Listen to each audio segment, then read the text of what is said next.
कहानी जादुई लहंगा। मालनपुर नाम के गांव में काजल अपनी मौसी के साथ रहती थी। काजल और उसकी मौसी दोनों ही बहुत अच्छे दोस्त थे। उसकी मौसी दूसरों के घरों में जाकर पोछे का काम करती थी और काजल को किसी चीज की कमी नहीं होने देती थी और उसे गांव के अच्छे स्कूल में पढ़ाती है।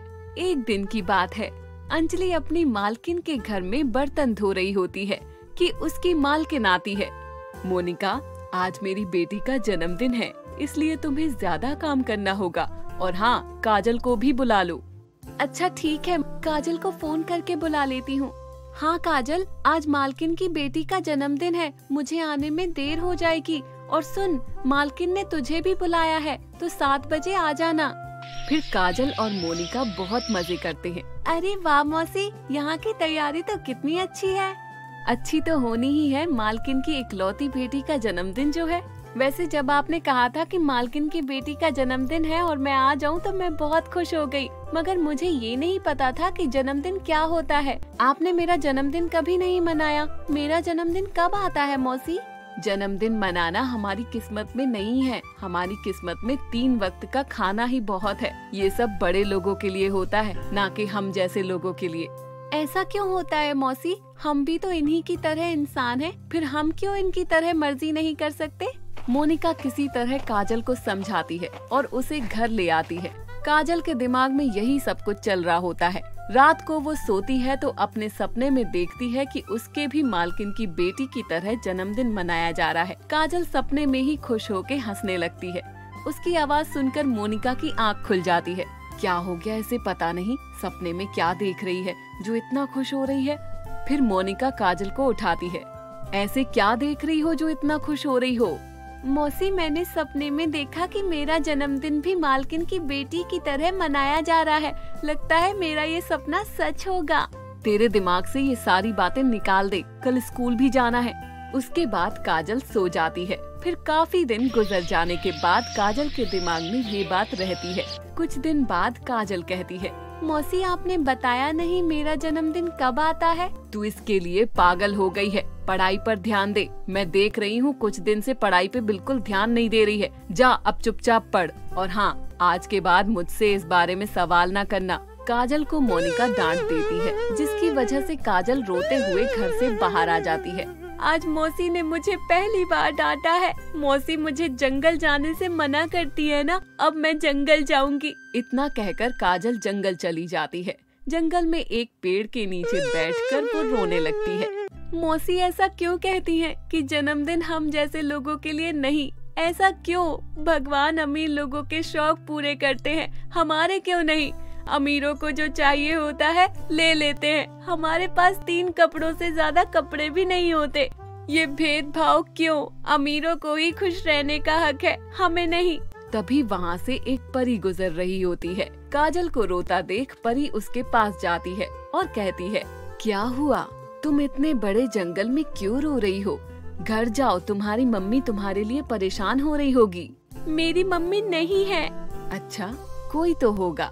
हाँ, मेरी मौसी है, मगर आज उन्होंने मुझे डांटा है, इसलिए मैं घर नहीं जाऊंगी।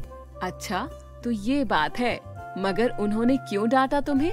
वो कहती हैं कि जन्मदिन सिर्फ अमीर लोग मना सकते हैं, मगर मैं भी अपना जन्मदिन मनाना चाहती हूँ।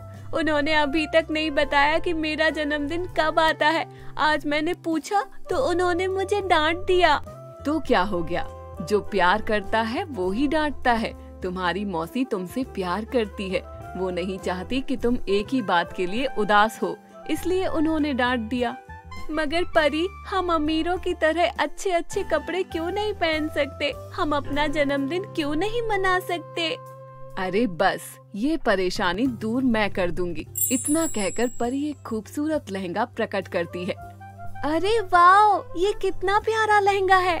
हाँ, ये एक जादुई लहंगा है। इससे तुम जो मांगोगी तुम्हें मिलेगा। हाँ, मगर इसको कभी पहनना मत, वरना ये विपरीत असर करेगा। काजल परी की बात समझ जाती है और उन्हें धन्यवाद करके जादुई लहंगा लेकर चली जाती है। काजल लहंगे को घर में रखती है और सोचती है, मैं ऐसा क्या कहूँ जो मुझे पता लग जाए कि ये लहंगा जादुई है और मेरी हर बात मानेगा। फिर कुछ देर सोचने के बाद ए जादुई लहंगे, मेरी इस झोपड़ी को अच्छे से घर में बदल दो। काजल के इतना कहते ही उसकी झोपड़ी अच्छे से घर में बदल जाती है। उस घर के अंदर महंगे महंगे सामान रखे होते हैं। काजल बहुत खुश हो जाती है। तभी थोड़ी देर बाद मोनिका घर आती है, मगर उसे झोपड़ी की जगह एक आलीशान महल नजर आता है। यहाँ तो मेरी झोपड़ी थी, लगता है मैं किसी गलत जगह पर आ गई हूँ। नहीं, यही तो मेरी झोपड़ी थी, मगर झोपड़ी की जगह इतना आलीशान घर कैसे आया? मोनिका बाहर खड़ी होकर परेशानी से सोच रही होती है। तभी काजल खिड़की से उसे देखकर कहती है, मौसी अंदर आ जाओ। अरे ये किसके घर में बैठी है तू? ये हमारा ही घर है मौसी, अंदर आओ, सब बताती हूँ। उसके बाद मोनिका घर में जाती है। काजल उसे जादुई लहंगे के बारे में सब बताती है। मोनिका बहुत खुश हो जाती है।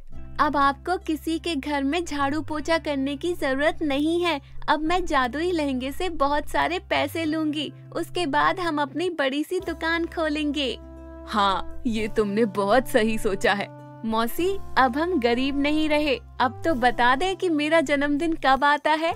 मोनिका हंसती है और कहती है, अगले हफ्ते ही तेरा जन्मदिन है। तेरे दिल की वजह से मैंने सोचा था कि अगले हफ्ते एक छोटी सी पार्टी रखूंगी, मगर अब तो मालकिन की बेटी की तरह बड़ी पार्टी रख सकते हैं। अरे वाह, अगले हफ्ते मौसी माँ अपने जन्मदिन पे गरीब लोगों को पैसे बांटूंगी। एक हफ्ते के बाद काजल का जन्मदिन आ जाता है। काजल तैयार होकर गरीब लोगों में पैसे बांटती है और फिर गांव से कुछ दोस्तों को जन्मदिन पर बुलाती है। उसके दोस्त जन्मदिन पर आते हैं और तैयारी देख के हैरान रह जाते हैं। उसकी कुछ खास दोस्त बातें करने लगते हैं। अरे छुटकी, इसके पास इतने सारे पैसे आए कहाँ से? ये तो बहुत गरीब थे ना। हाँ सही कह रही हो, मुझे कुछ सही नहीं लग रहा, वरना इतनी जल्दी कोई कैसे अमीर हो जाता है। फिर वो काजल के कमरे में जाती है और उससे जादुई लहंगे से पैसे मांगते हुए देख लेती है। अच्छा तो ये बात है, चलो इसके जादुई लहंगे की चोरी कर लेते हैं। जन्मदिन की पार्टी खत्म होने के बाद वो चुपके से काजल के कमरे में आती है और लहंगा चुराकर वहाँ से चली जाती है। छुटकी जादुई लहंगा पहन लेती है। जादुई लहंगे, मुझे बहुत सारे पैसे दो। उसके बाद जादुई लहंगा अपना विपरीत असर दिखाता है और दोनों दोस्तों के बाल सफेद कर देता है। उसके बाद जादुई लहंगा उनसे कहता है, मुझे परी ने काजल को ही दिया था, मैं उसकी ही मांगों को पूरा कर सकता हूँ। वैसे भी पागल लड़की, मुझे पहनकर कुछ मांगने से मैं अपना विपरीत असर दिखाता हूँ। अभी तो सिर्फ तुम लोगों के बालों को बूढ़ा किया है।